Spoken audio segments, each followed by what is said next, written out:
Welcome to GrowthMasters, where we crack the code on driving and accelerating B2B revenue growth. I'm Sankar Sundaresan, the founder and CEO of SkyGeni, and I'm thrilled to be your host on this journey.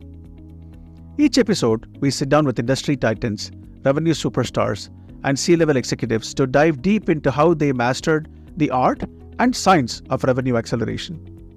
Buckle up as we learn about their battle-tested strategies, playbooks and tools, and uncover the secrets to building high-performing revenue teams capable of driving and accelerating growth across all economic environments. Welcome to GrowthMasters. Our guest today is John Hurley, the Chief Revenue Officer for Optiv. Optiv is the cyber advisory and solutions leader, delivering strategic and technical expertise to nearly 6,000 companies across every major industry. Optiv partners with organizations to advise, deploy, and operate cybersecurity programs from strategy and managed security services to risk, integration, and technology solutions. John has over 25 years of experience in the technology industry, driving success for global, commercial, and enterprise organizations. As CRO for Optiv, he is responsible for the company's revenue generation strategy and go-to-market approach to drive sustainable growth. John joined Optiv from Quantum, where he served as CRO and led the global sales organization across all routes to market. While at Quantum, John helped accelerate the shift to subscription and SaaS. Previously, John held leadership roles at Cisco and Dell, spanning sales, go-to-market strategies, and growth marketing. John, welcome to GrowthMasters. Shankar, thank you. Thanks for having me. I look forward to the conversation today. Thank you. Can you give the audience a brief introduction to Optiv? Yeah, no, I think you did a great job, by the way. Thank you for doing that. But I think what's interesting about Optiv is we are the largest holistic pure play cyber solutions provider in North America. We have offices obviously in different parts of the world, but we are mainly a North American based organization. We help clients, as you mentioned, we help them build, we help them plan and run their successful cyber security programs. It's aligned to their business objectives. And a lot of it is because we have the ability to get to them where they are in their current cyber journey. We today represent over 450 brands of technology in the cyber solution space. So when we sit down with a client, we either advise them on areas that we think they can help them be much more secure.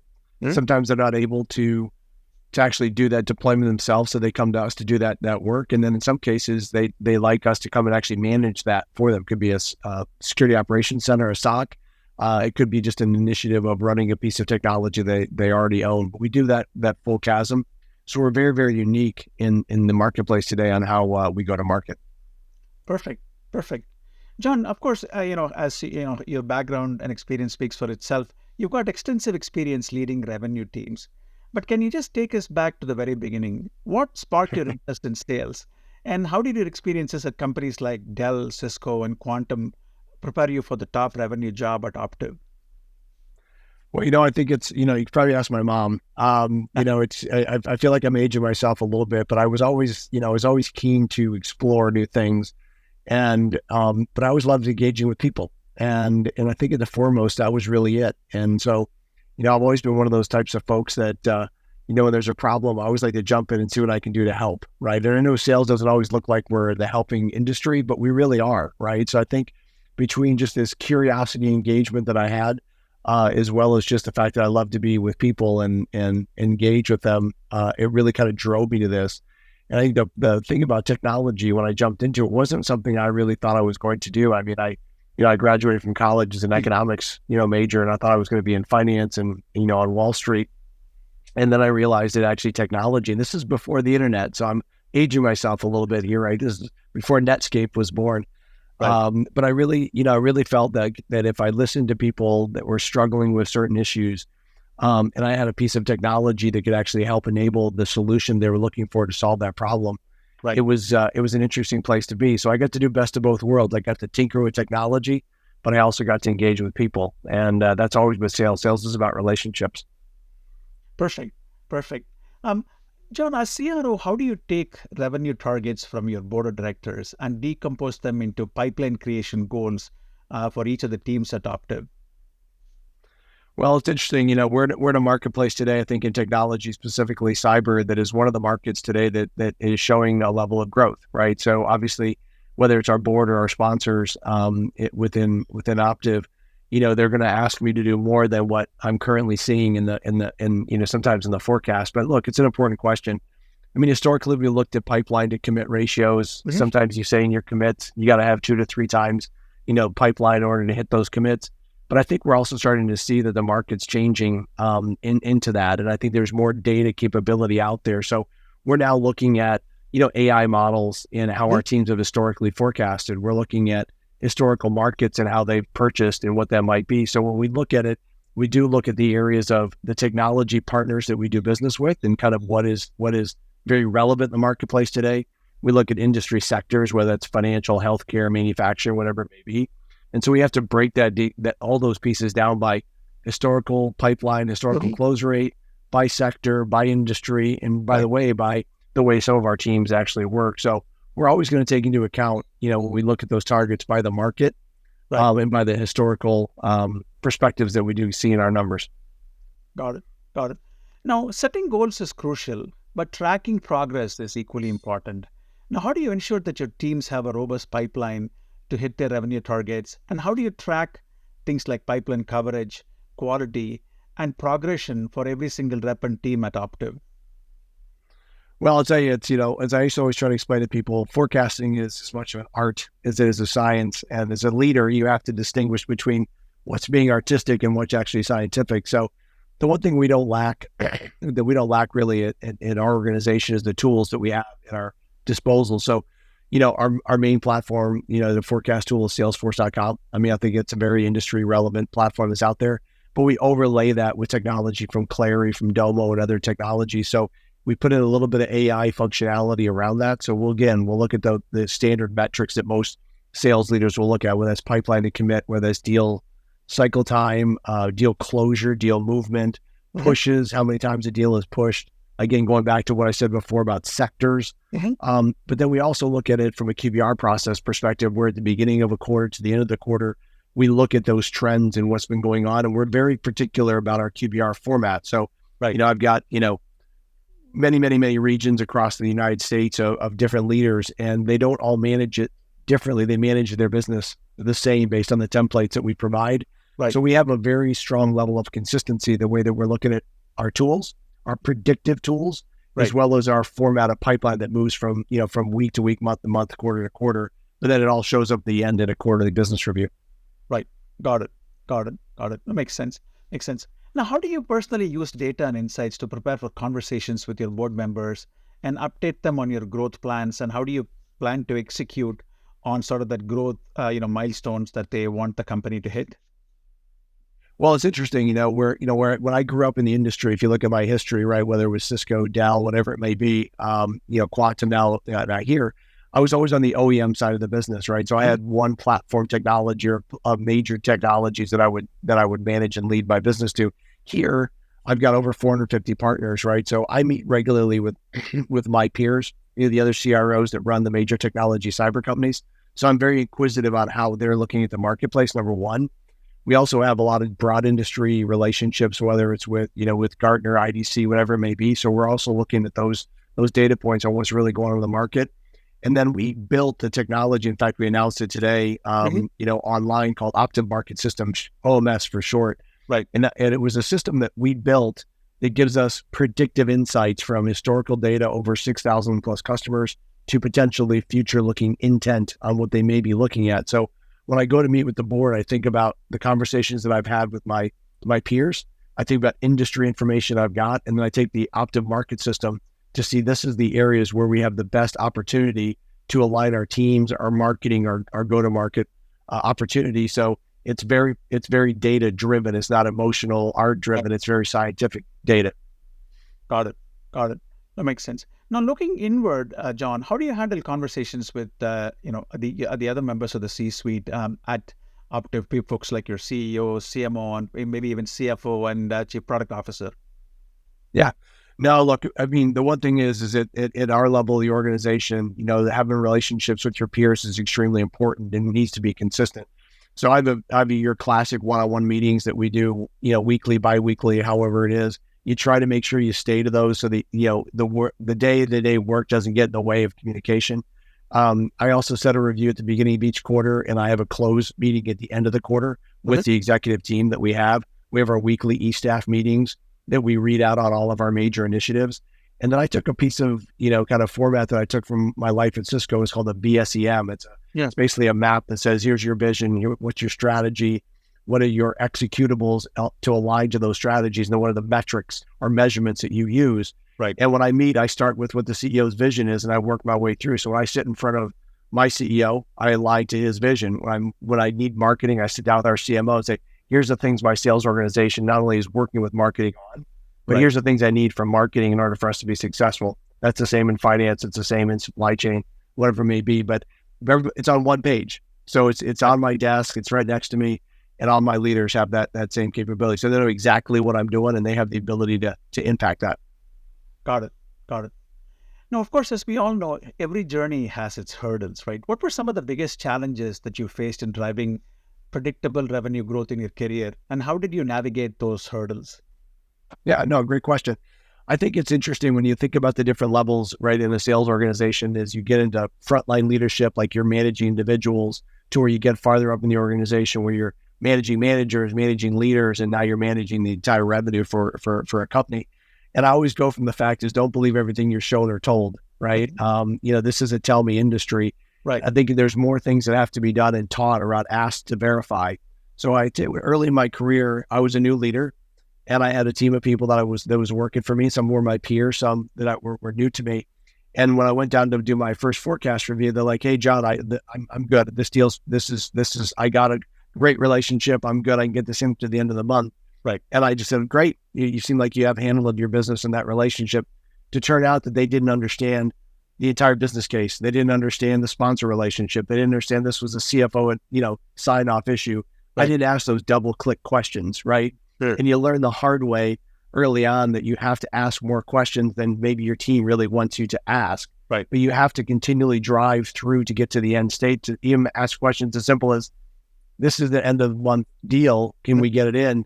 Is everybody not on vacation that needs to sign off on that deal? And the funny part is when you talk to people like, why do you care about their vacations? I'm like, because if they have to sign off, they're probably not going to do it while they're on their vacation. So I do spend a lot of time making sure that we have a consistent questioning methodology. We're a medic shop, right? So that's a very industry term around how do we work deal flow. Yep. And then we look at that as how we forecast in. So it has to sit in a certain area of the medic platform, which is what I call methodology, right, before we actually commit it in those stages. That allows me to work that into our pipeline reviews. Got it. Now, can you talk a little bit about how you managed during the COVID years and the broader lessons you learned from leading through challenging times? Yeah, look, I think COVID taught a lot of people a lot of different things, and it's still teaching us a lot of things the way I look at it, right? I was one of those folks, and I'll age myself a little bit, but when I came out of college, and one of the first technology companies that I worked for, they didn't have an office. So I had to work out of my home office. This is before the internet, before cell phones.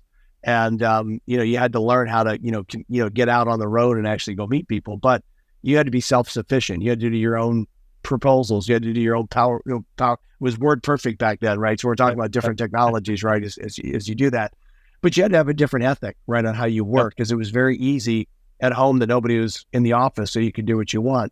I think we're starting to see that same thing where COVID has changed people's work ethics on how they want to operate. I think it's very difficult today.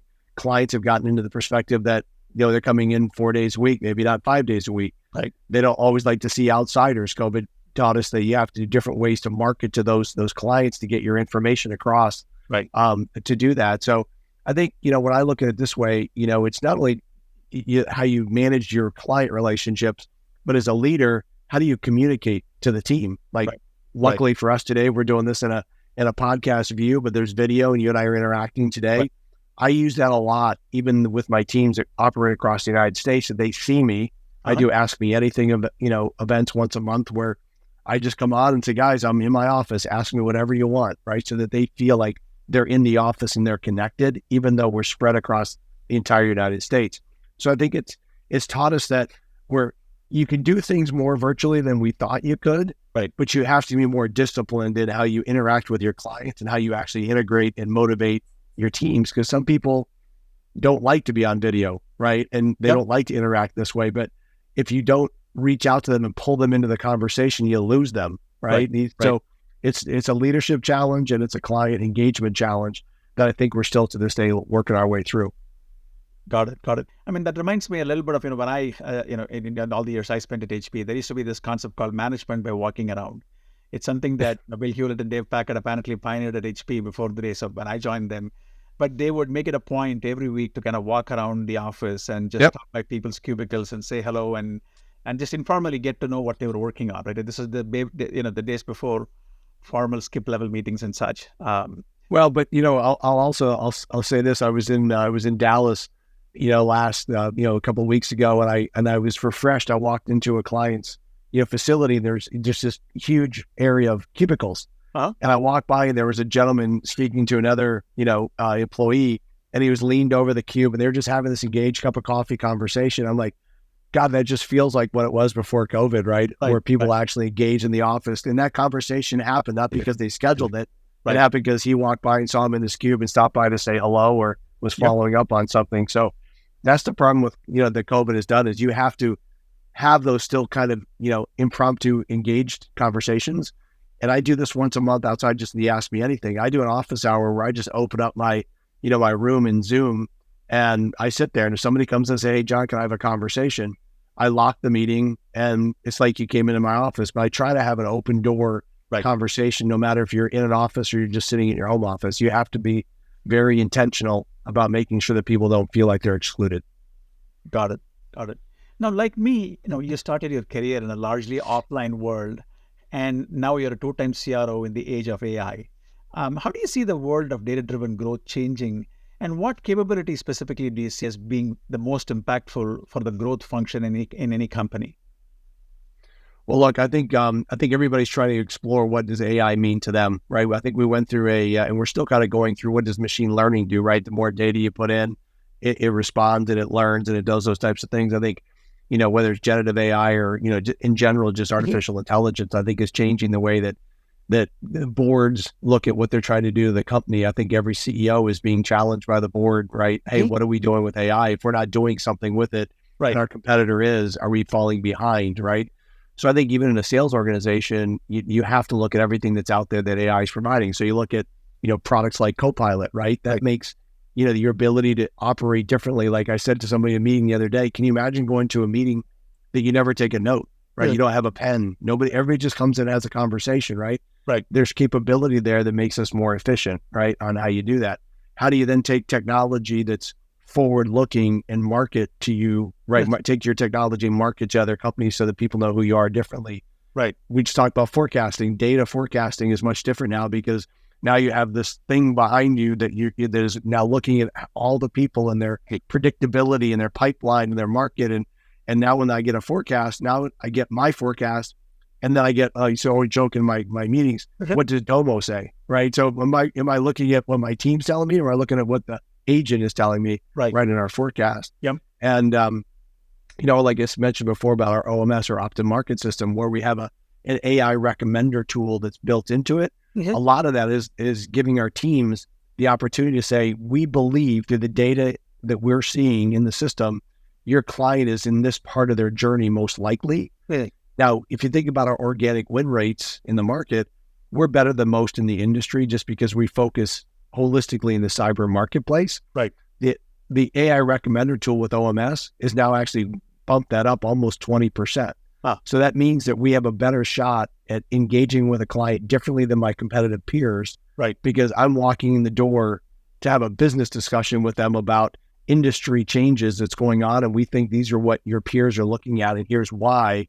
So we're not saying, hey, Mr. CISO, what's your top 3 issues? We have a pretty decent idea through AI intelligence what they're probably doing or what their industry's doing. So we show up much differently to them in a much more strategic way. So AI is going to be utilized by everybody, but I think we're in the infancy of what the potential is, but it's coming, and it's going to be here for a long time. Yep. And that's about wraps it up for today, John. Thank you very much for your time and sharing your insights across 2.5 decades of experience at various companies. Almost it feels like different eras, right? I mean, like I said, the era before it does. The era between the internet and AI, and now in the era of AI. Thank you very much for sharing your experiences. I'm sure our audience really appreciates it. And it was awesome having you on the show. Tiger, thank you. It's great seeing you. Thank you so much.